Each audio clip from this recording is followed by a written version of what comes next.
Hello, everybody, and welcome back to another episode of Raw Talk with Tanta Katie.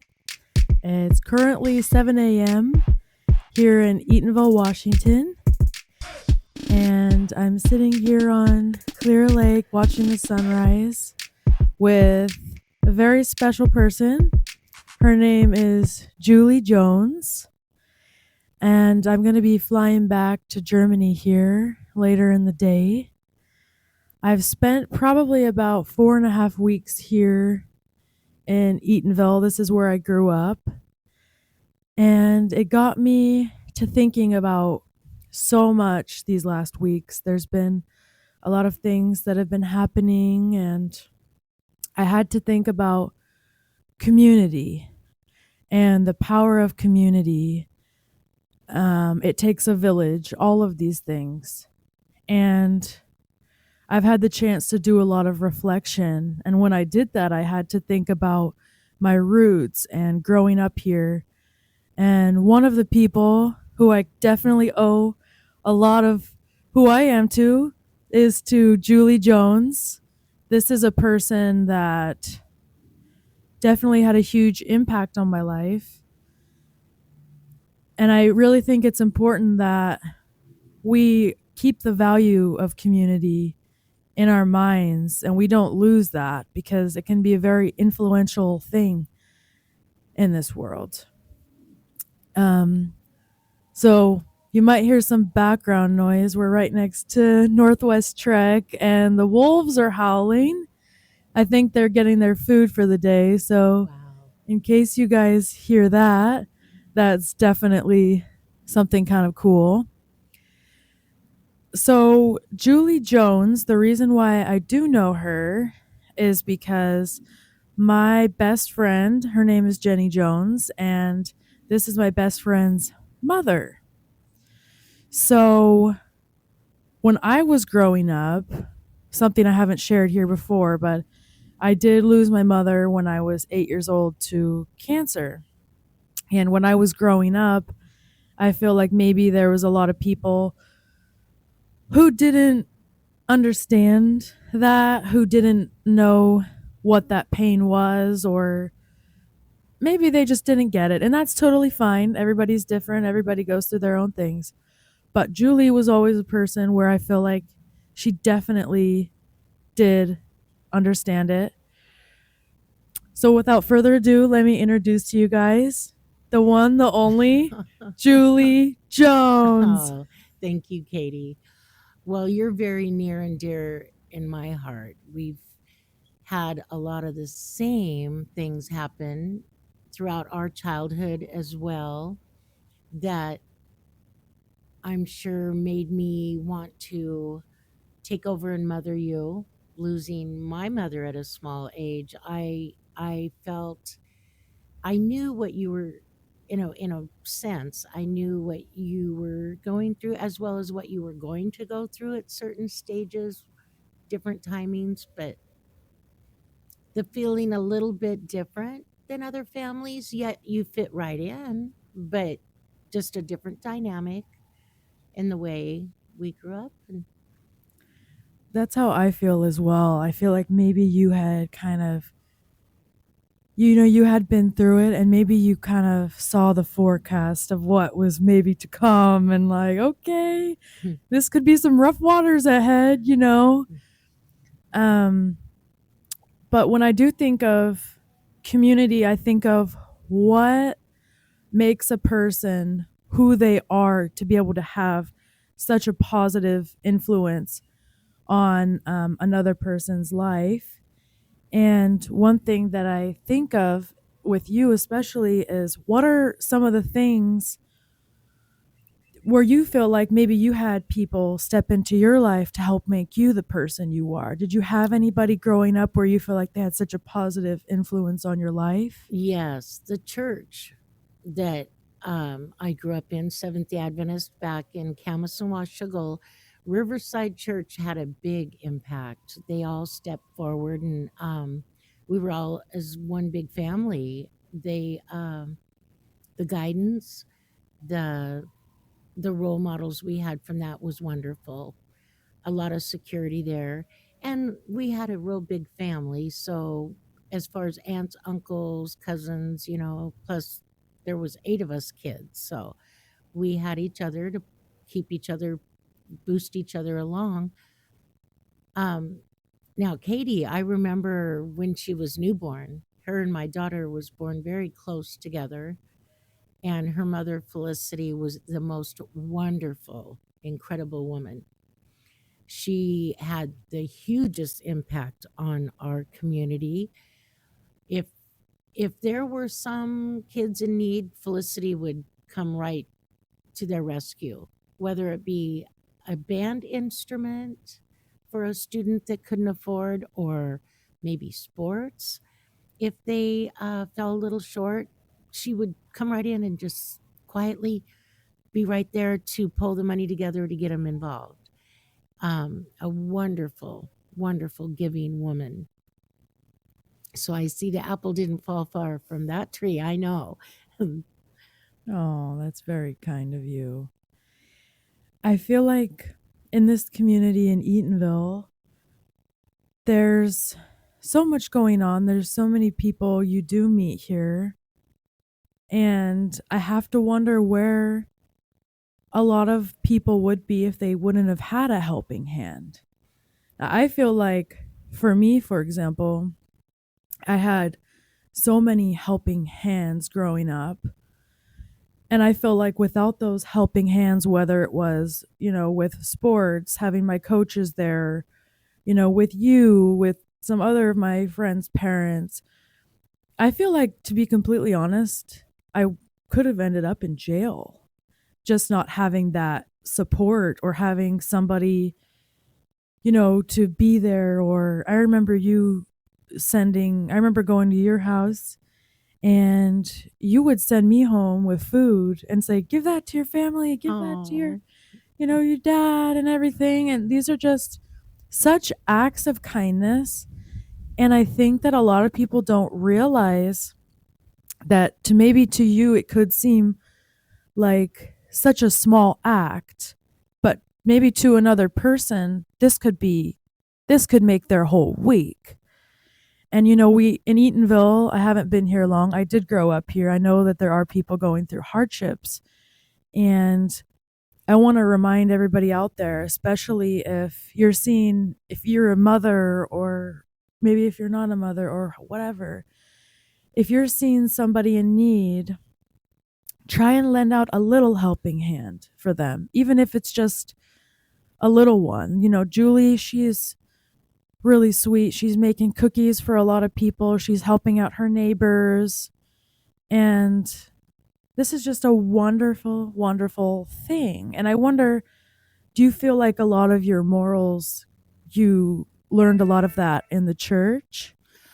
well, I just think that, you know, we're all here for a purpose, but what is the most gratifying and fulfilling to me is just my kids are raised now. I'm retired. I love to do things for other people. I just like to see them smile, and I've been blessed. And with my free time, I got to keep busy. If I don't, I just don't want that boredom slipping in. So I just kind of wilt away. So it's just fun to help out. It's it's nice to be needed. And reflecting back on you girls growing up, there was a sisterhood there of, I can think of 5 young ladies: Katie, Camille, Jenny, Kylie, Fiona, Rihanna. Oh, I'm probably missing a few more. There's probably 10. But these girls literally are so close. They are sisters. Blood doesn't matter. They're truly 100% there for each other. And it's, so I've always felt like I've had more than one daughter, but this one right here, Katie, is one that I can relate so much to. Her, the the adventure in her, the the way she needs to get out and see the world. And she stepped away from Eatonville alone and just traveled. And I remember thinking, wow, right out of high school and college, there she goes. And that takes a lot of courage. And I think you're really brave to step into another country and start your life and keep it going all these years. But I just admire so much in you. I branched away a couple hundred miles. You've gone hundreds of thousands of miles, and I just really admire that. So when you were branching out, when you left your hometown, where did you grow up again? I grew up started in Washougal, Washington, which is a neighboring town of Camas. And in 66, my mother passed on. So a few years later, my father remarried a wonderful woman from Kentucky. My dad was from Tennessee, but he worked at the Camas paper mill. So we grew up there on the Columbia River. Wonderful place to be, lots of things to do. And of course, Vancouver a few miles away, and then Portland right over the bridge. It made us feel like going to the big cities. Oh boy, Camas was a pretty small town. Um, but very quaint, and everybody knew everyone as well and looked after everyone. And that I think is so important when people just really, the neighboring community, everybody look after each other's children. And that really is a good saying when they say it takes a village, because it sure does. I drove bus for many years once I came to Eatonville, and I got to know so many wonderful parents to start. Their children I got to see grow up, and it was very gratifying, very satisfying, a wonderful job. People say, "How can you do it?" It takes, I'd have such a headache. Well, there wasn't always wonderful days. There were a few I could think were a little trying, but for the most part, they're wonderful kids. You treat them with respect and you get it back. I believe that as well. And I feel like you must have had also such a huge impact. I mean, being a bus driver probably isn't the easiest thing when, you're picking up kids from all walks of life. And it can be hard, maybe, even on the first day of school, you're seeing, some kids have the newest school clothes, and then maybe some, their parents couldn't afford it. And Hmm. it's probably hard. You just want to help. But I do believe that is a job where I feel like you've had the biggest impact. Even that smile you gave them every morning. Well, that's so true. You could tell how their morning is going by the look on their face. A lot of times you knew they had a lot to deal with. And so there were a few I, of course, gave them extra, well, how are you this morning? Or you have a good day? Or maybe I'd compliment them on what they were wearing, because you just knew they had a rough go. Um, And that's a hard thing as a kid. I feel like kids can be cruel as well, especially with the bullying and everything like that. And I think it's important to try and be a little more empathetic. If you're maybe, let's say you're going to work and you're dropping your kid off at school and you see maybe there is one child going without, try and have an eye on that kid. That kid maybe needs a little bit extra. I have a story which is right after my mother had passed away. I was angry. I was very angry. It was too much for me to bear sometimes. The anger I had, I didn't know, you're 8 years old, you don't know where your mom is, you don't understand. I kept telling my dad, just bring her back. And I was just so upset. But I remember what had happened was I had gone to school, and unfortunately, I had taken my anger out on one of the girls in my class, and I was bullying her. And it's nothing that I'm proud of, but it was a product of the things I had been through. And her mother had found out that her daughter was being bullied at school. Obviously, she went home and told her mom, "Oh, this girl's bullying me, bullying me." So the mother had gone to the school, which was Eatonville Elementary, and had said, "This girl's bullying my daughter. This is not okay." And they had explained to the mother, "Hey, this girl just lost her mother." And what had happened was, instead of that mother being upset with me and angry, she invited me over for a sleepover. Oh, how She invited nice. me over for a sleepover, and I actually ended up becoming incredibly good friends with her daughter. That is wonderful. And this is an example of an act of kindness that had a huge impact on me. Many people in that situation wouldn't have had empathy for me, would have been upset, which I understand, your child's being bullied, but that empathy also led me into the person that I am, where if I see somebody going through a difficult time, I'm not so quick to pass my judgment, whether that's somebody on drugs, whether they're addicted to alcohol. I have more empathy for that person. What brought that person to that situation? Nobody wishes, nobody wakes up and goes to kindergarten graduation and says, "You know what? When I grow up, I want to be on the streets of Seattle shooting up heroin." Right, Nobody says that. right.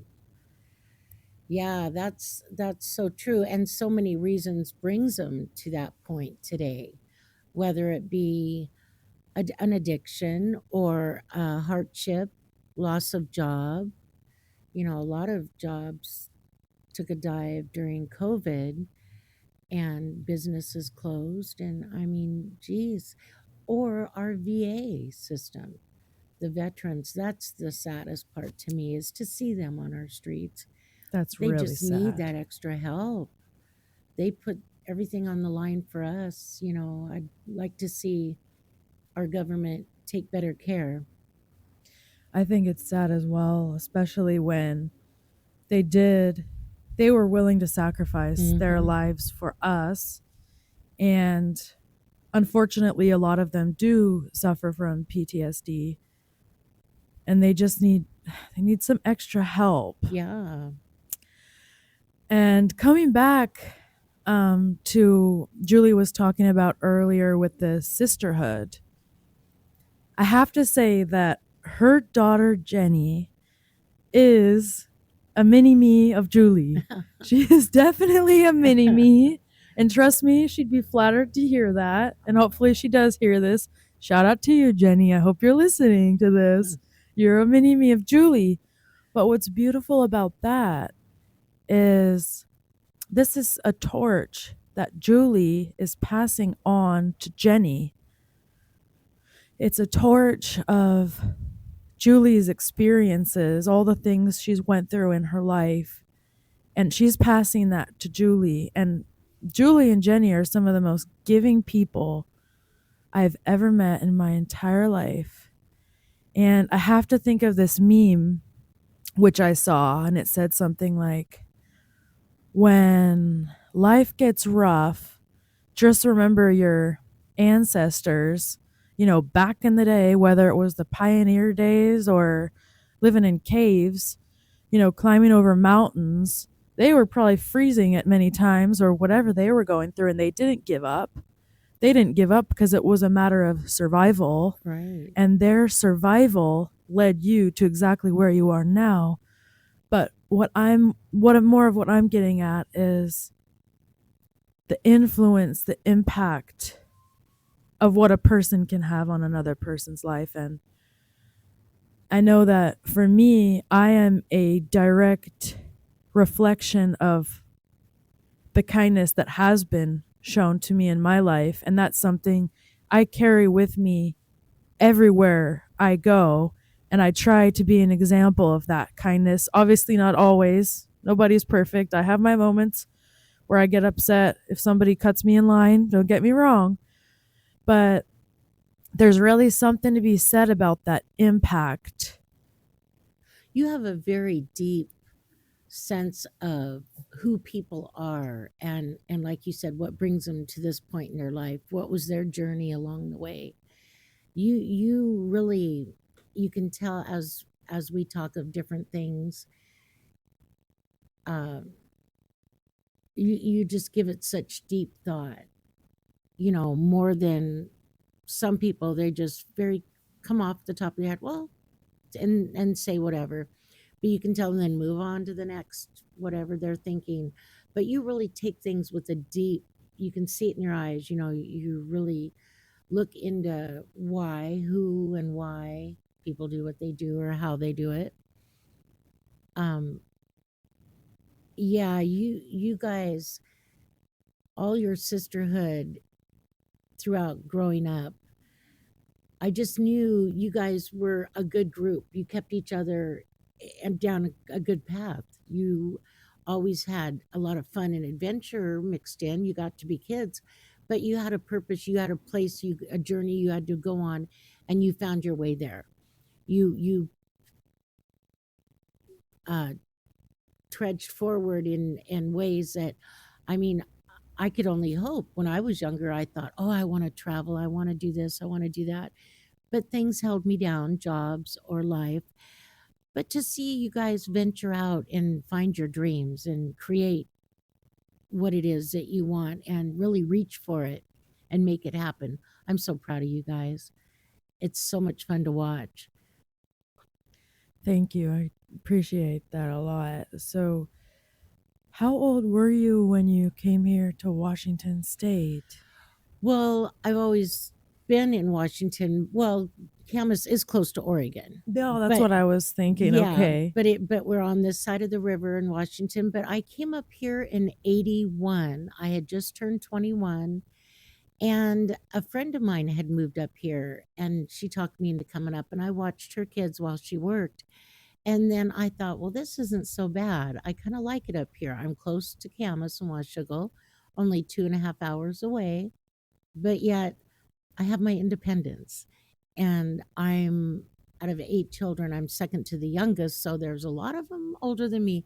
Where you going? What you doing? And always with questions. And I just needed a big breath of fresh air and just venture out on my own and see how I could make it on my own. And so I ended up moving up here.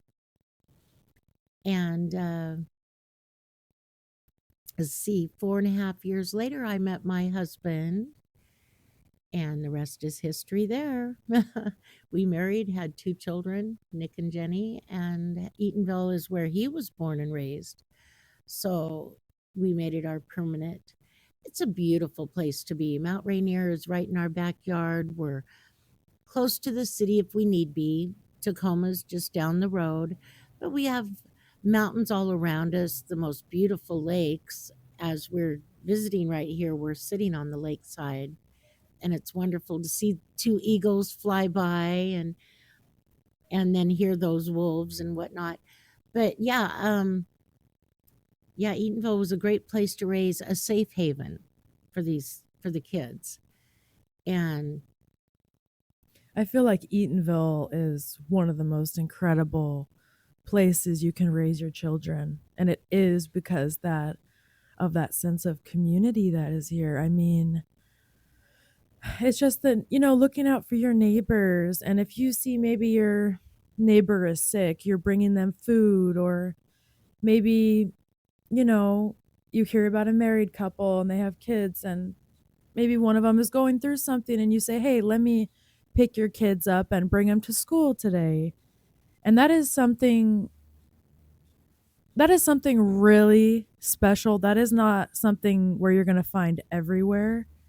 I always say a lot of the people I know here who have gone through hardships, if you go to a city, you know, they're maybe, overlooked. maybe, but most likely you're not going to have that. Eatonville is a very caring community. I love that about that. There's a gentleman that lost his son 2 years ago, and his wife was sick, and she just passed in July. And now he's alone. His other 2 children are out of the state. One's in Australia and one's in Illinois. And he's trying to sell everything and get himself put together, and then he's going to stay with his daughter and then move on and live the rest of his life in Illinois, where he was once from.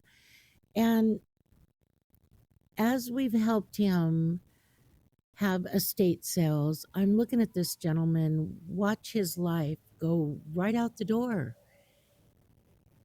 And his wife meant everything to him. They were just the most wonderful team. They did pottery together. She was a ER nurse, and he did real estate. But they did artworks together. They baked together. She was a seamstress. But I mean, they built and created this life together. And as he's selling everything, I'm watching his reaction, and it was just very touching and very sad. Um, but I just knew I didn't even know him that well. He was a neighbor of my mother-in-law, but he needed help. He just needed help. So I volunteered to help him just look after and move things to where he's had 3 different estate sales and 1 more to come. And it's down to the final stuff to get out of his way so he can pack up and travel on, sell his home. But to see him struggle alone just broke my heart. So Pat and I like to take him dinner. I couldn't stand the thought of him eating out of a can. And we Mm. always have so much, and these kids are out on their own now. So I like to cook for crowds, and I always have too much. So it works out pretty good there. So anybody in need of a meal, I'll leave Julie's Yeah. details in the comments section. No, but that was something that impressed me a lot about Julie is she was going over to this gentleman's house, and a lot of people in that situation, and I've seen it happen many times, they would have taken advantage of this person. They would have said, "Oh, you have this, so I'm going to take it home." And that wasn't the case with Julie. She would see something she liked from him and he'd say, "Oh, that's $30," and she'd give him 50. Well, I want him to have the most he can. His home it was one of the most beautiful homes in Eatonville, but over time it's it's worn, and he's trying real hard to sell it and having a little struggle there. So for him to go on to the next phase in his life, I'd like to see him be able to comfortably without worry, you know. Um yeah, I don't know. I think people it's real important that people take notice of these people that quietly live next door. They need to be looked into and make sure that they're okay, especially as they age. And this gentleman, he must be 6'8". He's a very tall man, but now he's bent over with bad knees and a bad back, and I worry that he'd fall in that big house. It's 3 stories, and but he's very kind. He's I didn't know his wife Donna, but I know he just adored her, and this is the kind of love story that all of us dream of. Yes. Where you're totally just fall in love and you live your life as best friends, and through the walks of ups and downs they just conquered all. And he adores her still, the way he talks of her. It's just a beautiful thing, and I love that. I love the way he loved her. And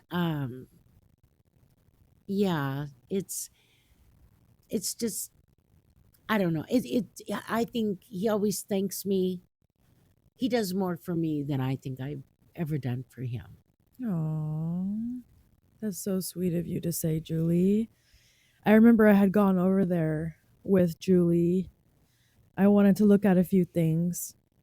And, you know, we'd gone into this room and you could see him. He had all these boxes and all these papers, and he was going through things really one by one of everything of his life. And it made me really emotional as well, because I think there are things some of us do take for granted. especially if you are with the love of your life, if you are with your kids, if you are with your family. These are the moments. These are the moments that you're going to be looking at years from now. You're going to be, going through a box and just thinking, See, that's it. All the emotions that wow. were attached to those items. You could see as it would go out the door, clothes of his wife's, or uh, glassware, or their china, or, different things. You could just see the memories as they're walking away in somebody's arms. Yeah. And I remember it was pretty cool because in one of the boxes, he had found a little paper, and it was a paper of first prize. His wife had won for a cake, for two cakes. I think one was a birthday cake, one was an apple pie. She had gotten first place at the Puyallup Fair. Now, this was what, back in the 60s or 70s? Let's be Yeah. real here. All the ladies back in those days, they were like Betty Crockers. So to be able to get a first place then would have been hard. Right. That was very impressive. I remember thinking, wow, okay, she could definitely bake a cake or a pie or whatever you want to say. And an incredible gift that she had as well is a seamstress. Oh my goodness, the dresses that she made, as well as wedding dresses, the sequins that she'd put on them, they look store bought. They were so beautiful. And she also made costumes for the college performances, their plays and theater work. She made a lot of that. Oh, incredible talent. Yeah, she did. I saw one of the dresses too. It was absolutely beautiful. She did phenomenal work on that dress. Yeah. So yeah, I think that's definitely what Julie was saying is, these people that are your neighbors that do probably go overlooked, and keep an eye out for them. My friend Jenny was also telling me about, even in the foster system, a lot of people are, looking at the babies and younger kids, but then the teenagers are sometimes overlooked. So really keep an eye on the community, keep an eye on the people, and you will never know what a small act of kindness can bring another person. You would really be surprised. There was that story of this guy. I don't remember where I saw it. I think a lot of people have heard about it. But he was on his way to school, and he was one of those kids that had been being bullied so much. He just had a tough home life, didn't have the best of anything really. And he was on his way to school, and a girl smiled at him. Oh, And he had written a letter later, and he said, "That day when you smiled at me, that was the day I was originally going home to commit suicide. oh, But your smile saved my life." that is incredibly wonderful. That is so good to hear. Just a touch of kindness to be acknowledged Yes, with to be acknowledged. that's that's great. Wow. And I've said it once, I'll say it again. Everybody is fighting a battle you know nothing about. Be kind always. But it is also true, which is, even if you got to watch out for your strong friends too, because they Oh also yeah. need it. And it's Robin Williams as well. Yes. Touching on what you were just saying, reaching out to people. You go in a grocery store or any kind of mall or anywhere, and you look at people and you smile or just hold the door, and or just I bring up idle chat all the time. Pat and I are chatterbugs, so we'll say, "Oh, look at that! Isn't that incredibly cute?" Or I'll say, "Look at this new item," or we'll talk about whatever, and people just look at like, "Oh, you're talking to me?" A stranger, and or just smile at them. People look at you like, "Wow, what do you smile at?" But they return the smile, and it's a wonderful thing to just strike up a conversation with a complete stranger. But people don't take the time anymore. They're so much in a hurry or consumed by their phones, or social media stuff is just taking a turn in a different direction. There's not as much contact like on the phone. It's all over text. So when you take that time, it's funny to me how people react when you just start talking to them. And then next thing you know, they're just talking way back, and next thing they're smiling and happy. Maybe they live alone, maybe, Yes. like you said, you never know their walk of life. Striking up a conversation with a person, it's something that's timeless, honestly. Before cell phones existed and all that, people were talking to each Oh, other, yeah. you know? And I feel like, COVID did change a lot because people were stuck inside and kind of did keep to themselves. They were on social media, watching a lot more Netflix. And I think what happened is even after that, people kind of just kept that going.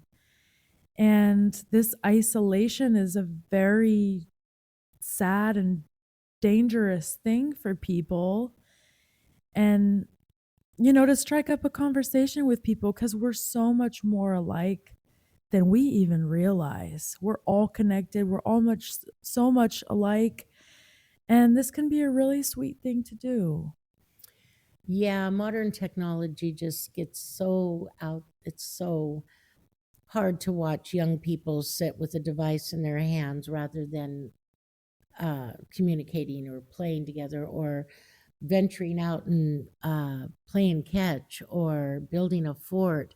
I mean, we made mud pies as kids and decorated them with flowers and leaves, and then pretended like we baked them and stuff like that. You just don't find kids doing anymore. They're either glued to the TV or their handheld devices. And yeah,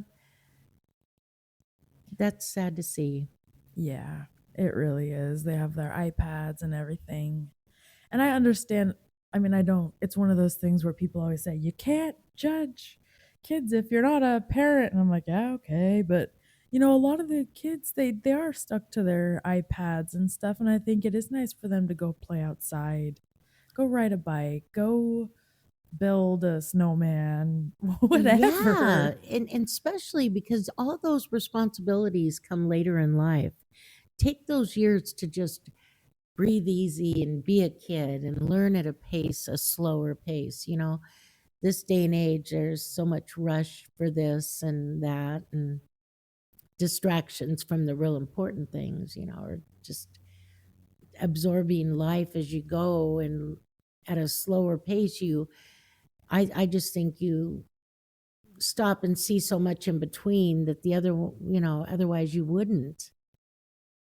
You're so distracted by these devices, and it's sad to see people lose that communication.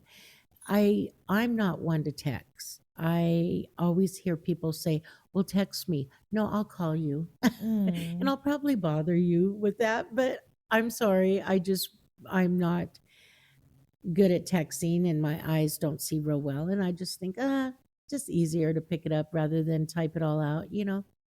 It is easier to make the phone calls. And also with text, there can be so much that gets misunderstood. There can be a lot of misunderstandings. Exactly. If somebody writes, yeah, no problem, it's like, oh, they said it, yeah, no problem, or whatever, With an attitude attached, yeah. but yeah, I think that can also lead to a lot of, miscommunication. So definitely if you're around, if you're at the grocery store, if you're, seeing somebody, just strike up a conversation with them. Honestly, that can be a very meaningful thing for that person. Really, you don't know what they're going through, truly. Oh, yeah, and another thing, the pay it forward. I have a Yes. story on that. This was crazy. My sister, I was staying in Vancouver with my sister Nancy, and Ron happened to be living there for a short time. And so Nance and I wanted to go out to dinner. Ron wanted to stay behind. He was busy. And so we went to the spaghetti factory. waiting to go in and find a seat. And these people are ready to leave the bar. And we think, well, there's an open table. We'll just sit in the bar. And he says, "Oh, yeah, I'll sell you that seat for $5." "Oh, sure. Okay." And we laughed a little and went on our way and sat down. Well, we ordered our dinner and ordered Ron to go something.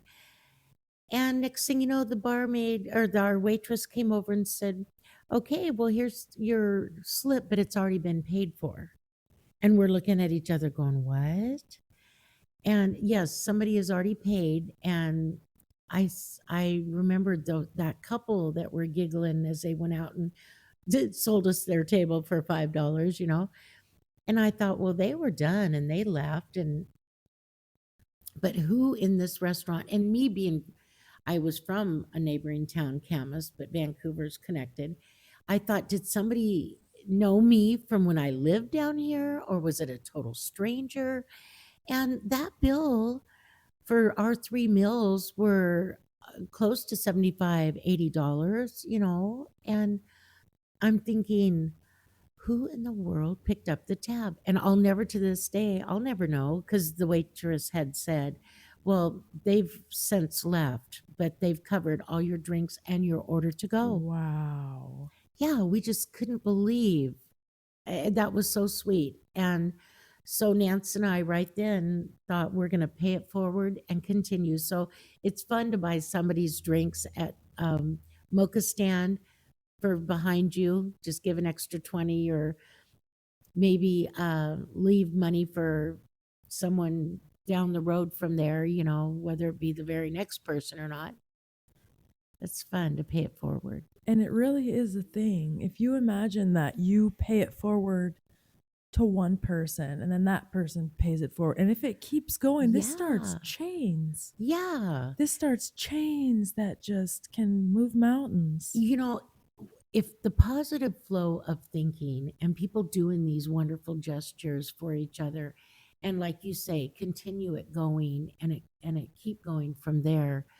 Um, just think, if every day you got up with all these wonderful thoughts of positive thoughts and put it out there, and influence other people to do the same.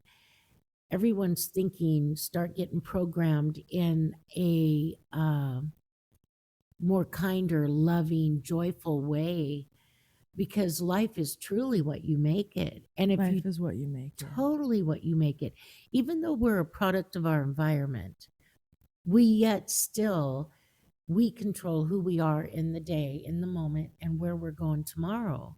And if you keep thinking of all these wonderful positive things, it pulls you in that direction. It's so, I see people who are down and I think, turn it around. I know you have valid feelings and you have good reason, but at the same time, you can take it and turn it and reach for that, either a better choice or just something positive in a different direction. And every day, if a person got up and did that, because I've done it, there's been times when I was down and I thought, no, Same. I'm not going to allow myself to stay there.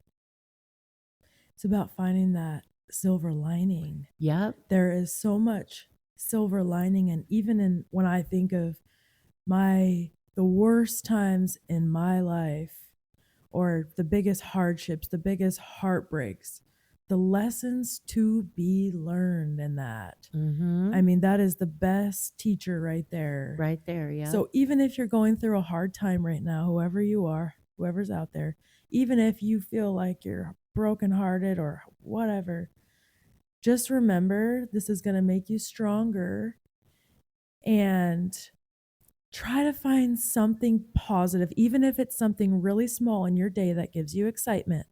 It can be a cup of coffee. I know nothing makes me happier than a cup of coffee. Me too. Or giving somebody a hug. Yes. And smiling at them, or acknowledge something about what they're either doing or talking about.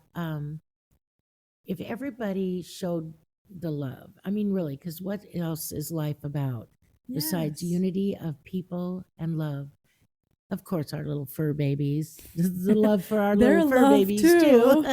But, that bring the love and joy into our world. But, just if we all focused on that, because that's truly what I think our whole purpose is the harmony we keep with amongst each other and the love, the flow of love. It is. It's about that love. And you got a lot of love. Aw. Jenny's got a lot of love. You guys are just a bundle of love, you guys. You're listening to Julie Jones, and when she says that, she means it. Aw. And, you know, one thing I did want to ask you is, you did lose your mother when you were a young age, me as well. But what I wanted to ask you is, like, in which way do you feel like that impacted your life, or what did it teach you? I think it taught me to appreciate people more. Um, and not that took a while, like in my 20s, really appreciate who we have in our life, because it can be our life can change within an instant, and I think family structure, like compared to back as a normal mother, father, kids in the family life, compared to just having one like you and I did, and you feel a little bit a little bit off, but yet you still have many people who love you and care for you and all that wonderful stuff, but you still feel a little bit different, you know Definitely. yeah. um I think the church really impacted my life, gave me structure. The 10 commandments, just live by them. That's what I mean. I all in a nutshell, follow those 10 rules, and your life can be just a wonderful thing. And the love that you get from your family and friends, um, the influence is there. But I think as long as you just keep reaching for that, all the good, the love, keep that joy. Yeah. And to touch bases on what you were saying with the church, I do believe that it is really important, and it has been important for me, is to have faith.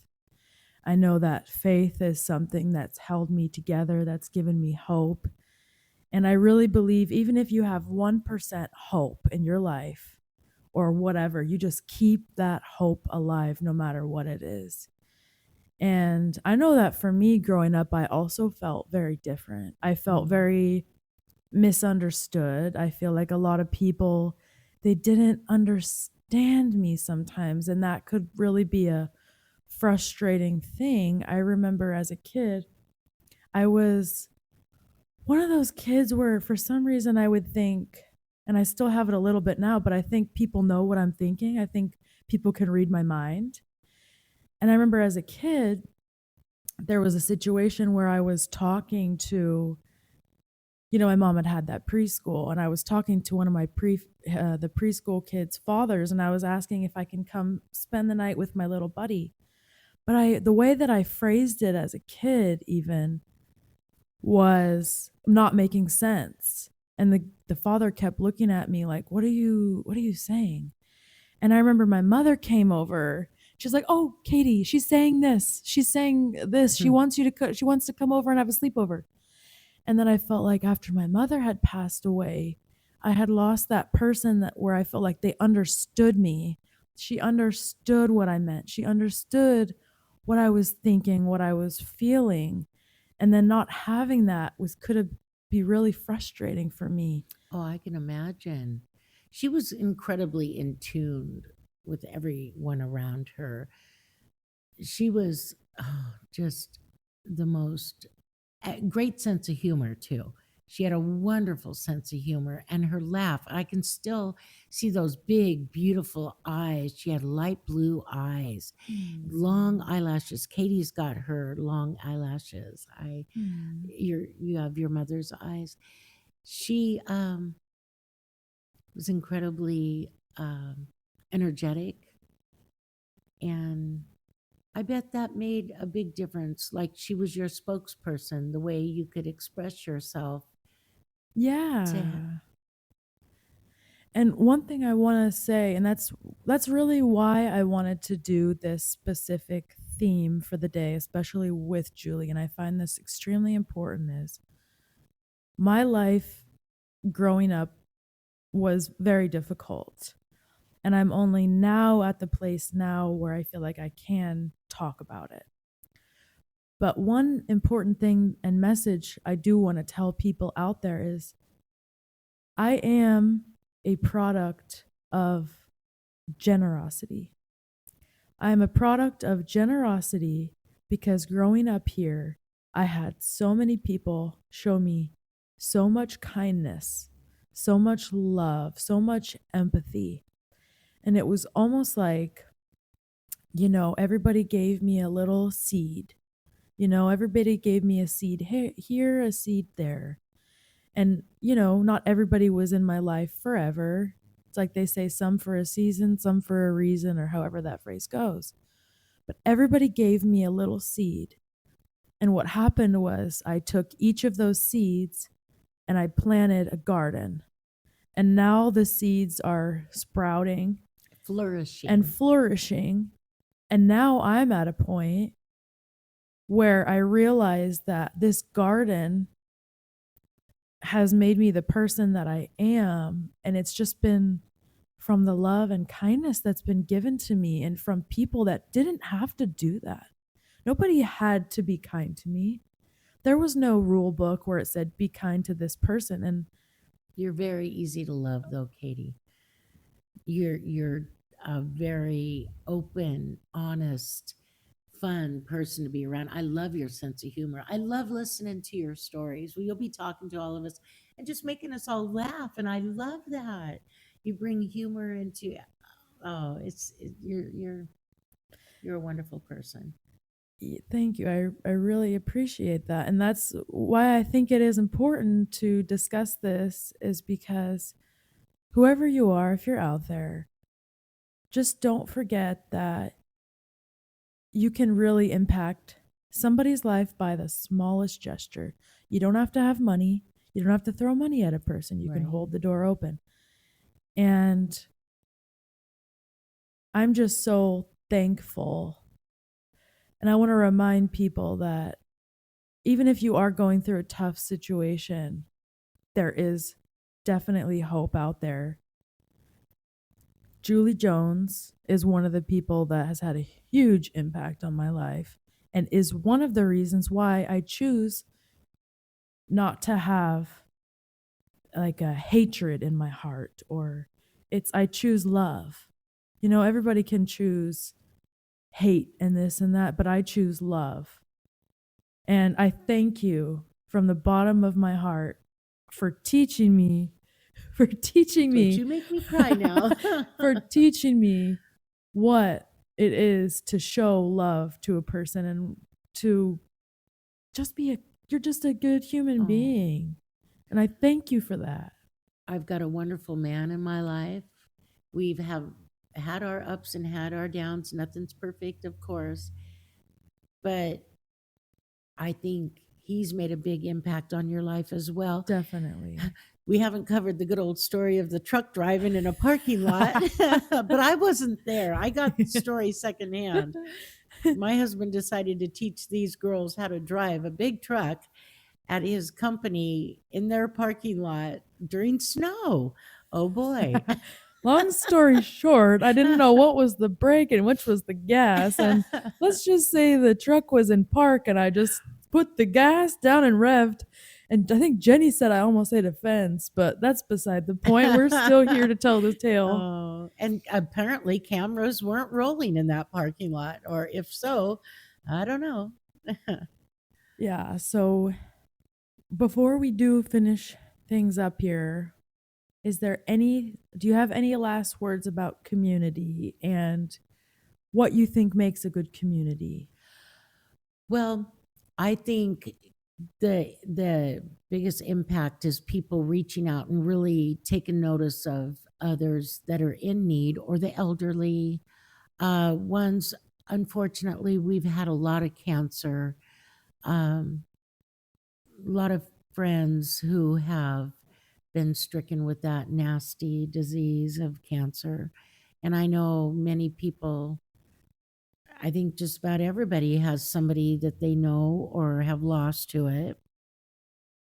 And for the people within the community to reach out and not just take them a meal or bake them something, sit with them, or maybe take them to their doctor appointment, or just give them that boost of encouragement to keep striving to think positive and overcome.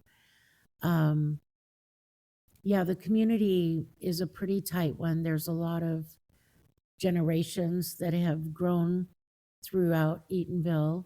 Katie's was your father's grandparents. They lived there also, didn't they? Yes. The Morrises, and my husband's family as well. And I noticed my kids gravitate back, and a lot of them don't want to leave. It is a very not only tight knit.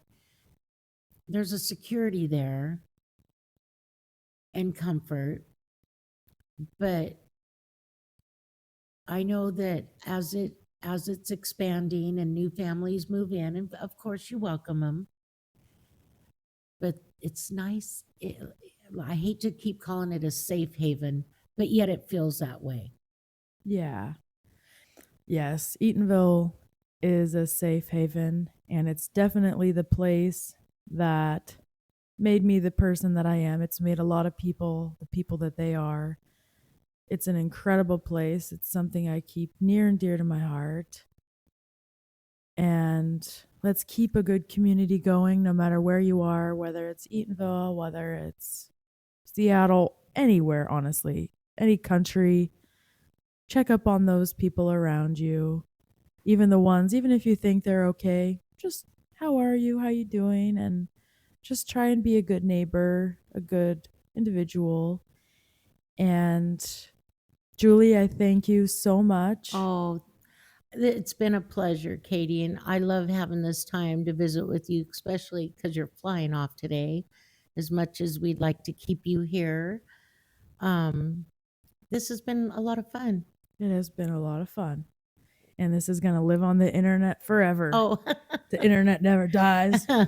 So thank yeah. you so much. Oh, my pleasure, totally. And until next time, guys, thank you so much for listening. Goodbye. So I'm officially back in Germany, and I got the chance to listen back to the podcast, and I'm so happy with it. I'm so thankful to Julie that she did that with me. And I'm really proud of that one, I have to say. There's one thing I definitely forgot to mention, and I find it important to say in here, which is I'm a person where I feel really thankful and I feel really blessed that I did get the chance and the opportunity to grow up in a really beautiful community, the beautiful community of Eatonville, Washington. But it's important to say that when I started traveling, whether I was in Australia or Europe or Asia or Africa, every place that I went to, I also got the chance to meet people there, to also get integrated into a new community there. And when I look back at all these people and all these places and all these communities, these are the things that really made me into the person that I am today. And that's something that I'm really thankful for. I think of like a rock or something that had just been formed by all these other different rocks. And I have to say that for anybody out there, if you do feel like, okay, you haven't had the chance to really experience a community, just keep in mind there are communities out there. There really are. There's beautiful communities out there. You just have to sometimes keep yourself open to not be afraid to get to know people and not be afraid to open yourself up to these possibilities. Because my experience, and I'm sure a lot of people can say this, is that there are so many good people in this world, genuinely good hearted, kind people. And they are also carrying their communities with them wherever they are. And it can be a really beautiful thing if you see it like that. So, just don't give up. And there's always going to be hope and everything out there. So, shout out to Eatonville, Washington, though. Great place. So happy, so blessed that I grew up there. Would not change it for the world. And I would appreciate it if you guys could go ahead and rate my podcast either on Spotify or Apple. I would really appreciate a 5-star rating from you guys. And I would also really appreciate it if you guys could share this podcast. That would really mean a lot to me. And yes, I hope everybody's having a good day. And I'll talk to you guys again soon. Bye.